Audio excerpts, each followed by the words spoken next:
ನಿಮಗ್ ಥ್ಯಾಂಕ್ಸ್ ಹೇಳ್ತೀನಿ. ಈ ಒಂದು ಕಾರ್ಯಕ್ರಮಕ್ಕೆ ಕರೆಸಿ ಇಷ್ಟು ಜನರು ಪ್ರೀತಿಗೆ ನನ್ನನ್ನ ಇಷ್ಟು ಜನ ಪ್ರೀತಿ ಮಾಡಿದ್ರಲ್ಲ, ಅದಕ್ಕೆ ಸಾಕಷ್ಟು ಖುಷಿ ಆಯ್ತು. ಆಮೇಲೆ ನಾನು ಬಿಗ್ ಬಾಸ್ ಅಲ್ಲಿ ಇದ್ದಾಗ ಕೇಳ್ಪೇಟೆ ತುಂಬಾ ಸಪೋರ್ಟ್ ಮಾಡಿದ್ರು, ಕೇಳ್ಪೇಟೆ ಜನ ತುಂಬಾ ಸಪೋರ್ಟ್ ಮಾಡಿದ್ರು. ಯಾವಾಗ ಹೋದ್ರು ಅಂತ ನನಗೂ ಆಸೆ ಇತ್ತು, ಅದು ಇವತ್ತು ಈಡೇರಿತ್ತು. ಅದು ತುಂಬಾ ಖುಷಿಯಾಗತ್ತ. ಈಗ ಏನೋ ಡೈಲಾಗ ಅದೇ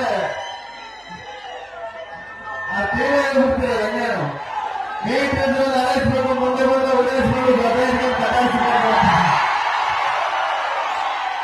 ನಿಜವಾಗ್ಲೂ ತುಂಬಾ ಖುಷಿ ಆಯ್ತು. ಕೇಳ್ತಾರೆ ಬಂದು ಕೇಳ್ತಾರೆ ಜನ ನೋಡಿ ಇನ್ನೂ ಖುಷಿ ಆಯ್ತು.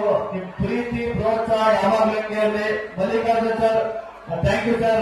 ಈ ತರ ಒಂದು ಕಾರ್ಯಕ್ರಮಕ್ಕೆ ನನ್ನ ಕರೆಸಿದ್ಗೆ ಧನ್ಯವಾದಗಳು ಸರ್. ಈ ಪ್ರೀತಿ ಪ್ರೋತ್ಸಾಹ ಎಲ್ಲ ಕೊನೆವರೆಗೂ ಕೇಳಿ. ಧನ್ಯವಾದಗಳು.